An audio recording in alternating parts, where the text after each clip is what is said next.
और उनके छिपे हुए एजेंडा जो वोटों को साधने के लिए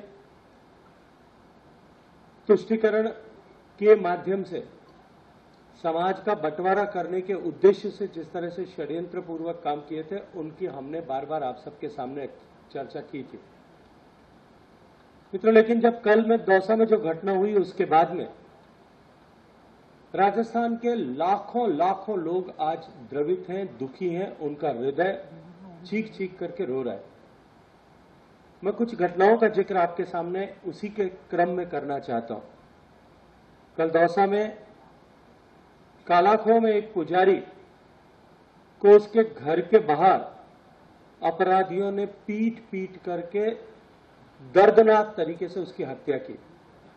हत्या इतनी विभत्स थी और उसे इतनी बुरी तरह मारा गया कि उसकी आंखें निकल करके बाहर सड़क पर गिर गई। मित्रों, केवल इकलौती घटना नहीं है। इससे पहले भी इस कुराज में 2 दर्जन से ज्यादा पुजारियों को इसी तरह से मौत के घाट पर उतारा गया। अलवर के भरतरी नगर में साधु के सर पर रॉड मार करके हत्या की गई थी, उसको राजस्थान अभी भूला नहीं है।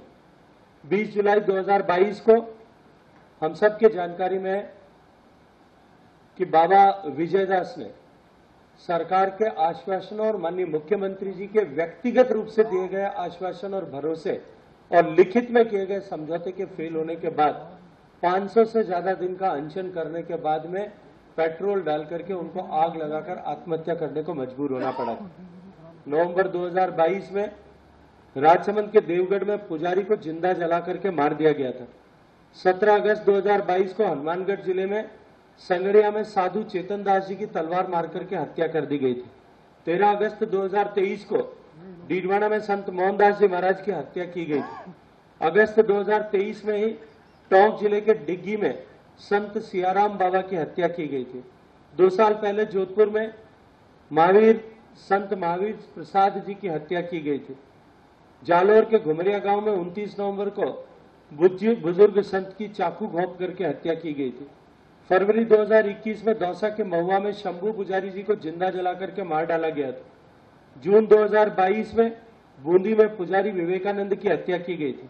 अगस्त 2021 में दिव्यांग पुजारी को देवली में दिव्यांग पुजारी की बेरहमी से हत्या की गई थी। राजस्थान में ये जो 12 घटनाएं मैंने आपके सामने रखी है, ये केवल नमूना भर मैं आपके सामने रखना चाहता था कि इस राज्य में किस तरह से, जहां सामान्य व्यक्ति तो सुरक्षित है ही नहीं, लेकिन उद्देश्य किस तरह से एक धर्म विशेष के लोगों को मनोबल को बढ़ाने के लिए और बहुसंख्यक समाज के मनोबल को गिराने के लिए षड्यंत्र पूर्वक किस तरह से राजस्थान में इन हत्याओं को कारित किया जा रहा है।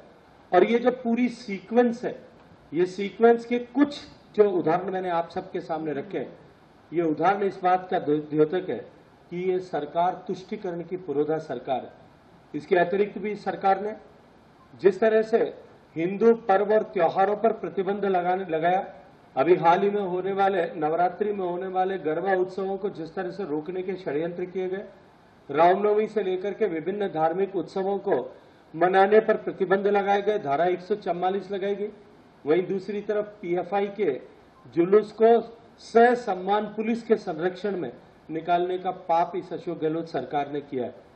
संभावित हार जो है, जो आज अवश्यंभावी और सामने दिखाई दे रही, उस दीवार पे लिखा हुआ पढ़ा जा सकता है कि प्रचंड बहुमत के साथ में भारतीय जनता पार्टी सरकार में आ रही है।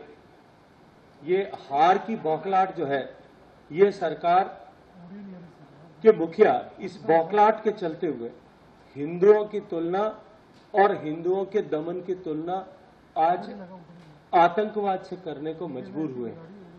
जिस तरह से माननीय मुख्यमंत्री